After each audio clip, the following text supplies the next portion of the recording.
Hello and welcome back to the Movie Memo Recaps. Today we are going to recap a 2011 movie titled Recoil starring Steve Austin. Please be advised that there might be spoilers ahead. In the opening scene, Dale, one of three hunters in the woods, spots a rabbit and shoots at it, but the bunny escapes unscathed. His pals laugh at him, which irritates him, so he chases the rabbit, desperate to kill something. Ryan Verrett, a renegade cop seeking vengeance, ambushes him as he approaches the edge of a cliff and takes aim. Ryan asks him if he remembers his wife, Mary Ann, and when he eventually does, Ryan throws him over the edge, killing him. Dreams of his family's horrific murder torture Ryan, leading him to embark on a journey of vengeance. The members of the motorcycle gang, known as the Circle, have led him to the small, infamous town of Hope, where he enters a shop to seek directions to the nearest motel and receives advice from Kirby. The scene shifts to FBI Special Agent Frank briefing his team on the murder of Ryan's wife and 9-year-old kid, Matt, with Dale as the major suspect. At that moment, they discover Dale's body, leading them to believe that their vigilante is responsible for the deaths of 2 other men. Frank proceeds to the coroner's office, where he discovers that their vigilante has crushed Dale's throat, demonstrating his immense power. Ryan drives across town, slowing down at a pub where the gang frequently hangs out. He arrives at the motel, where he meets Darcy, pays for a 2-night stay, and proceeds to his room. At the gang's pub, a gangster is about to shoot a stray dog, but Ryan swiftly disarms him, beats him down, and places his own gun to his head before deciding not to murder him. Just then, the other gang members exit the club, followed by Drake, and he wonders what kind of individual would attack one of his own. He is in a hurry and intends to deal with Ryan later, but Ryan admits that he knows his name and wonders how long he should wait, so Drake and his men chuckle and walk away, unaware of the danger they are in. The next day, Ryan visits Darcy on the porch, where she expresses her interest and understanding of his 1968 GTX, saying that her late husband was a gearhead. She offers him a drink and cigarettes, but he declines. She expresses an interest in his line of work, but Ryan deflects, joking that he is a jockey. Later, Drake is working out at his gang's headquarters when a member, Rex, informs him that he is waiting for a man who owes him money. Drake decides to challenge the man in a cage match with an electrified fence. The man begs for more time to pay, but Drake dismisses him, offering to settle the debt between them if the man can endure 1 round. The man is enormous and sees a way out, so he agrees. He attacks, but Drake withstands his punches before smashing his nuts. Drake then begins to bash the man down, hitting his head against the fence and dropping him. Drake decides that the man has paid his obligation and asks Rex to check on their drug lab, suspecting that their supplier is raiding their stash. Rex arrives at the lab, unaware that Ryan is already there and waiting. He goes inside to meet with the dealer, who has plainly been taking nose candy. He tells Rex that Ryan is sleeping at Darcy's motel, and Rex begins to plan. That night, Darcy is about to close up when Rex bursts in. He demands to know the new guest's name, but Darcy declines. He wants to check the guest book, and when Darcy attempts to stop him, he slaps her. He discovers Darcy's gun and holds it to her head, insisting that she shows him respect. He learns Ryan's name, but Ryan ambushes him and knocks him unconscious. Darcy expresses gratitude but confesses that Rex is actually Drake's brother, which Ryan already knows and does not mind. Rex wakes up tied to a car bonnet, terrified and convinced that Ryan is here for Darcy. Rex, out of options, threatens that Drake will find and murder him, but Ryan keeps his mouth shut. Ryan is aware of Rex's devious methods and how he exploits young girls. Ryan then switches on the car and crashes it into Drake's lab, resulting in a big explosion. Drake awakens to a terrifying sensation, which he can also feel on his face. His gang arrives shortly and inform him about his brother. The gang with Drake departs to lead him to the scene. Ryan in a church confessional. He remembers his wife, followed by the masked men who appear in his dreams. Drake arrives at the collision site, agitated. Just then, the cops arrive, and Drake approaches the sheriff, who begs him not to destroy the village. Drake vows to fulfill his promise before heading back to his soldiers and saluting his brother with gunshots. Darcy hears a knock at her door, and this time she has her gun ready, but it's Ryan. Darcy knows Ryan killed Rex and warns him to leave before things get hot. She reveals Drake's power over the town and its citizens, including the police. She says that her late husband attempted to bring both of them home, but was killed by the motorcycle gang. She thinks he should just leave it alone and leave town to avoid causing her difficulty, but when she realizes she is alone, she changes her mind and tells him to stay. The following day, a deputy approaches Darcy while she's out shopping, asking about Ryan. She tells him that Ryan doesn't speak much, so she doesn't know much about him. When Agent Frank learns of Rex's death, he recognizes him as an abuser who shares Dale's MO. They discover that Rex is Drake's brother, and he is the ATF's most sought after. Frank doubts that their vigilante has left town, as the bikers will not let him leave. Darcy's arrival with coffee delays Ryan in his room. His discovery that up to 30 bikers can be in town at once doesn't bother him. She notices his packed bag, and he says that he will be going soon. She hopes he will stay one more night since she wants to make him dinner, and he agrees. Kirby, the shop attendant, is working on his car when Drake's goons ambush him and demand that he come and speak with Drake. The gang drags Kirby before him, demanding to know his knowledge about Rex's murder, as he believes Kirby is privy to all events in town. Drake wants Ryan's every move reported back to him, in case he is an undercover agent. Back at the station, the cops discover Ryan is a former highly distinguished cop from Dallas, and they wonder why he is in Hope. The next day, Drake's men are transporting a batch of nose candy, which Ryan secretly witnesses.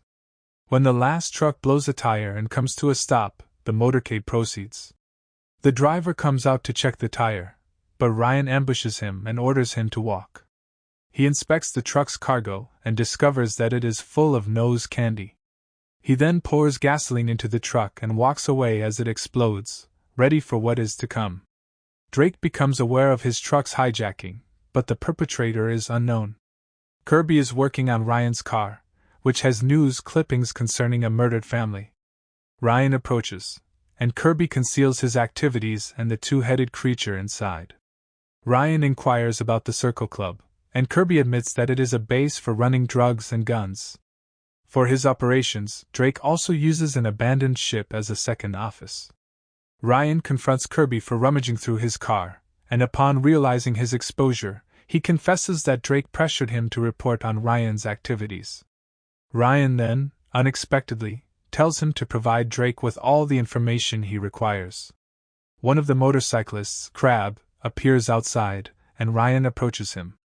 The two guys square off, and Crab believes he has a shot, but as the battle starts, Ryan wipes the floor with him. Crab grabs a wrench and starts swinging madly, but Ryan disarms and beats him back. Ryan then lets Crab depart, knowing that he will notify Drake. Drake then meets with the sheriff, eager to learn what happened to his package. The sheriff initially denies any involvement before disclosing information about Ryan.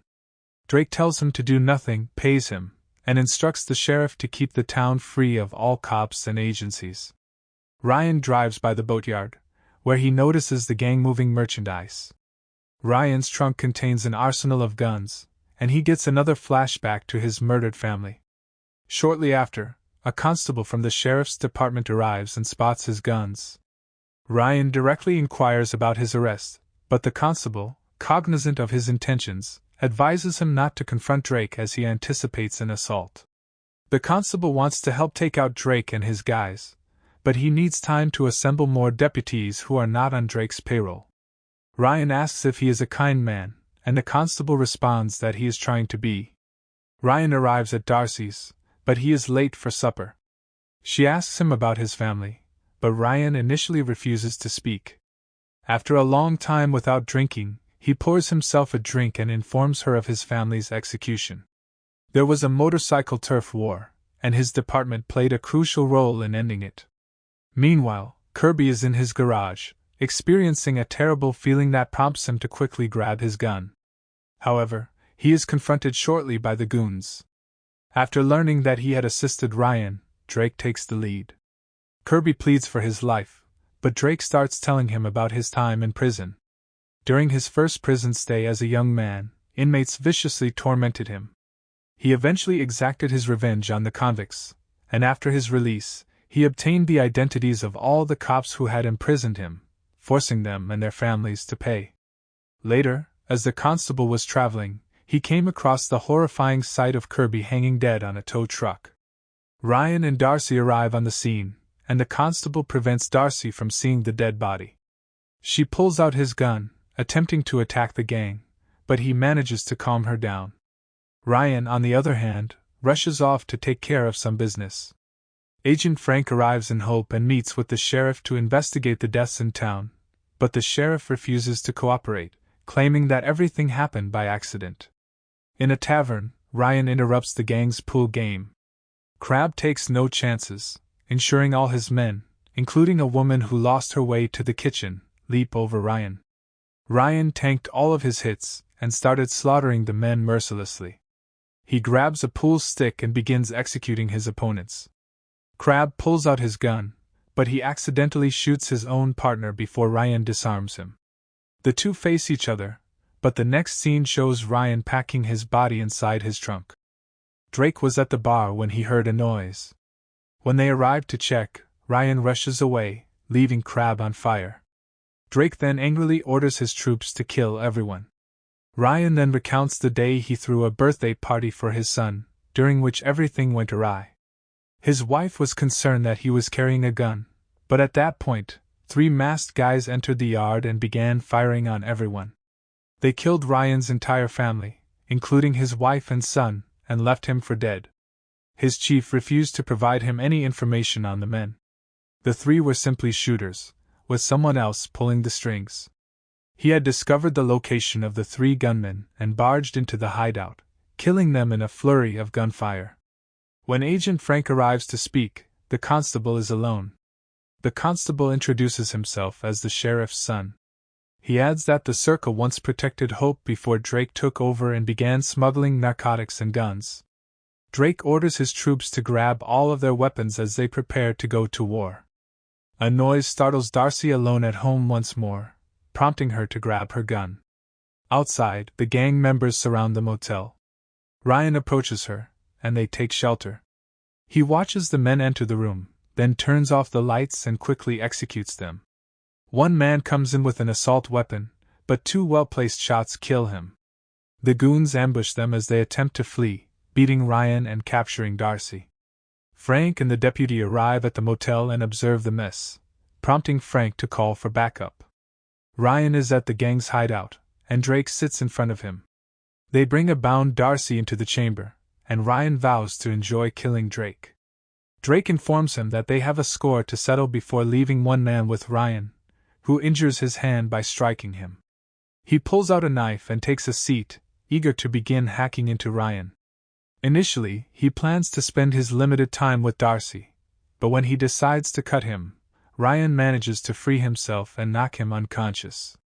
While searching for Darcy, Ryan encounters a group of men and a fight ensues.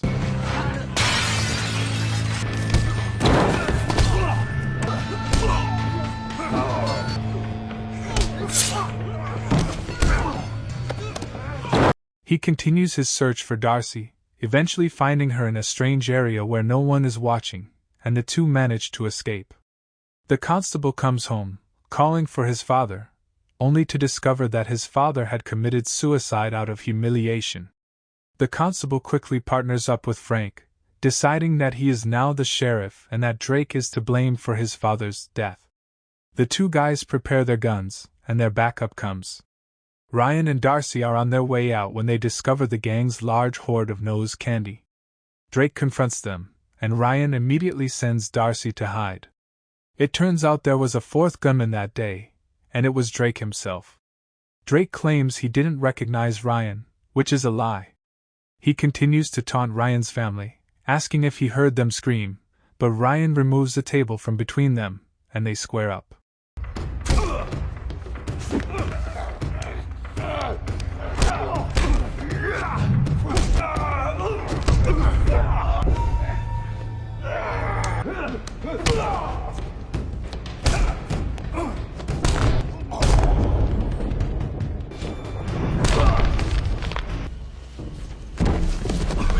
Frank fatally shoots Drake after he attempts one final strike. Outside, the constable speaks with Darcy, telling her that he intends to be the new sheriff, and shows little emotion over his father's death. Frank approaches Ryan as he is leaving. Frank refuses to arrest him, claiming there is no evidence, and sends him away. After avenging his family, he says his goodbyes to Darcy and drives out of town.